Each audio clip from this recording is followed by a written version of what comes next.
बात हो सकी देखा हमारा लगे वाला तो कहे कि ना ना ठीक है चल रहा कि माँ के ज्योति से नूर मिलता है क्या फीडबैक ना है बस सुरूर मिलता है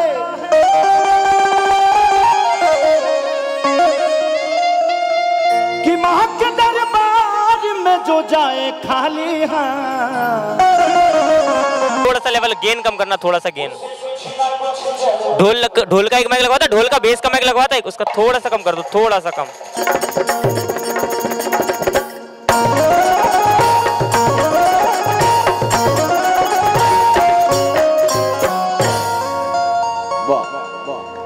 आई एगो दूगो भजन गाए ऐसे जे हमने के हिंदू के समाज में देवता बहुत होले अगर बारी बारी से बुलावल जाओ तो पूरा जीवन बीत जाई रउआ और राजा अब हमने के देवता लो ना उड़ाई हर गांव में 20 गो अलग अलग प्रकार के देवता बड़े जिकर जहाँ इच्छा बा उजगिया पूजेला लेकिन पहले के पूजा में आज के पूजा में बड़ा अंतर हो गइल बा। पहले के माता बहन बेटी जब मंदिर में जात ली तो बड़ा निमन निमन गीत गावत ली है आरे ने मिया के डाढ़वैया अलाली डोरावा की झोला झोलेला तमाइया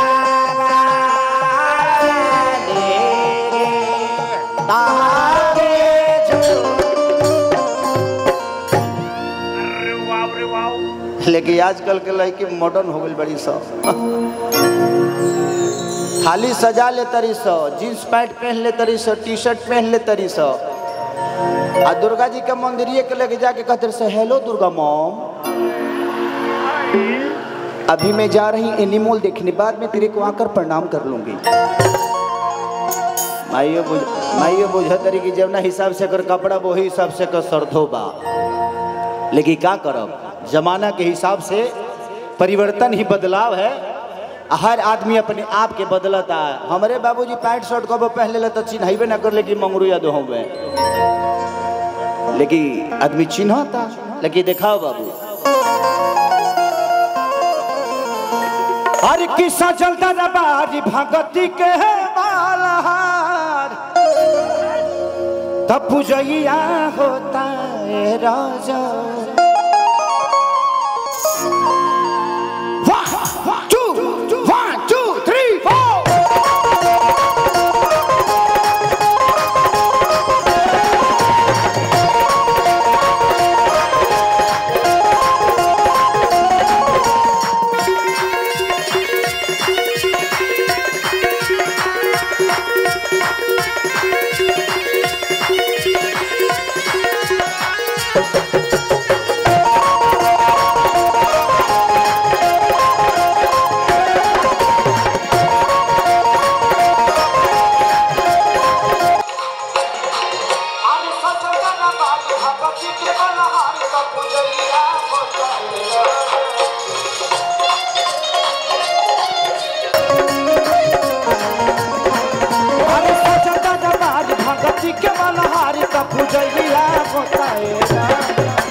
थोड़ा सा पीछे वाले लोगों को मैं देख कम पा रहा हूं बट मुझे सुन पा रहे हैं आप साहब।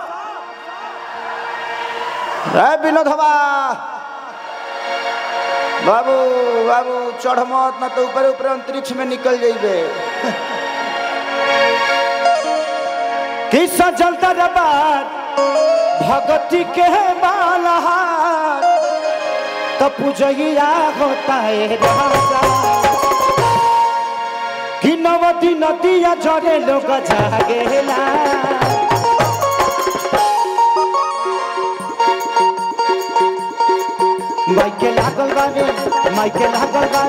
माइके लागल बारे निमिया पछुलुआ गंडा में हाथ छोड़ू छोड़ू लाग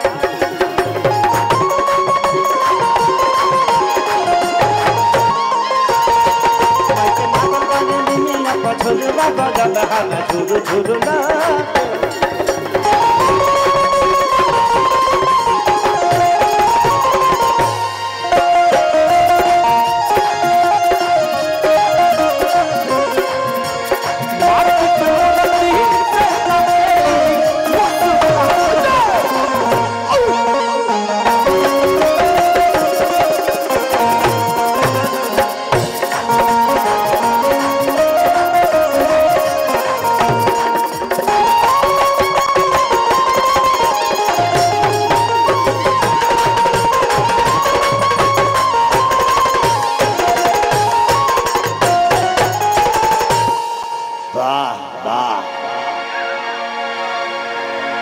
कि कल साधा जाइल बा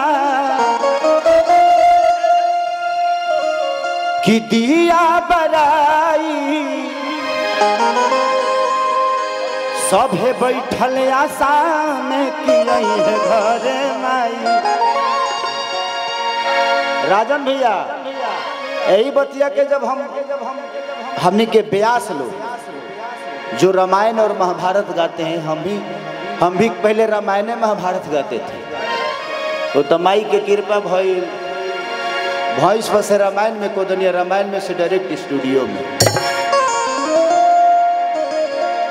माई के कृपा रुआ सबके आशीर्वाद। एगो भैंस चरावे वाला आदमी, भैंस पर बैठे वाला आदमी फ्लाइट बाहर बेस बढ़ा लेना थोड़ा सा। मुझे बेस का प्रेशर नहीं आ रहा जो अभी आ रहा था पहले।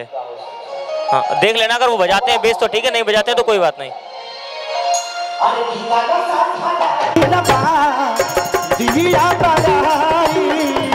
सब बैठल आसन पति देवी माई।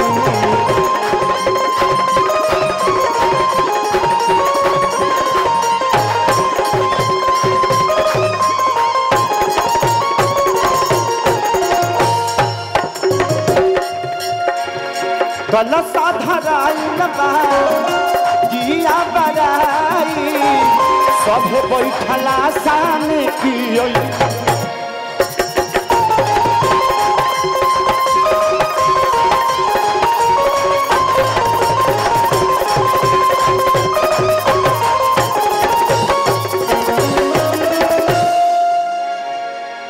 कि देख भक्ति में सभे बैरा गेला।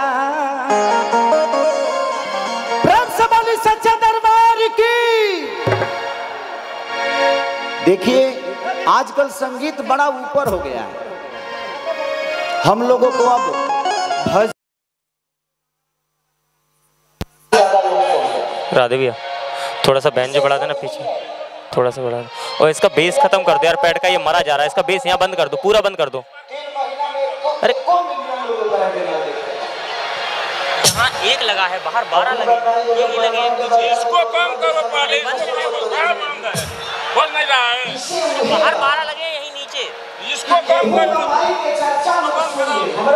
अबे इसको निकाल दो उसकी, इसको निकाल दो उसकी। लेकिन क्या करें समय के साथ कीबोर्ड राधे राधे भैया थोड़ा सा कीबोर्ड का लेवल दे देना। अब चेक करो,